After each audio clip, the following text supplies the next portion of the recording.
Praise the lord. దేవుడు ఈరోజు మనకు అనుగ్రహించిన మాటలు, ఆయన తన రెక్కలతో నిన్ను కప్పును.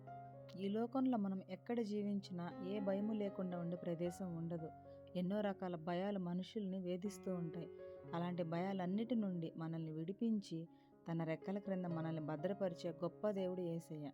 మనల్ని నాశనం చేయాలనుకుంటున్న వారి నుండి, ఎన్నో ప్రమాదాల నుండి, ఇరుకు ఇబ్బందుల నుండి మనల్ని కాపాడి తన రెక్కల క్రింద భద్రపరిచే గొప్ప దేవుడు ఆయన. మరి అటువంటి యేసయ్య మీద మనం నమ్మకం ఉంచి చేసే చిన్న ప్రార్థనను కూడా ఆయన ఆలకించి మనకు జవాబిస్తారు. మన నుండి ఆయన కోరుకునేది కేవలం విశ్వాసం మాత్రమే. అది మనం యేసయ్య పట్ల కనపరచగలిగితే ఏ భయము కూడా మనల్ని బాధించదు. ఆయన రెక్కలతో మనల్ని కప్పుతాడు అనే మాట వింటుంటేనే మన హృదయం సంతోషంతో ఉప్పొంగుతుంది కదా. మరి మనల్ని అంత భద్రంగా కాచి కాపాడే దేవుని యందు నీవు విశ్వాసం ఉంచుతున్నావా? ఒక్కసారి నిన్ను నీవు పరిశీలించుకో.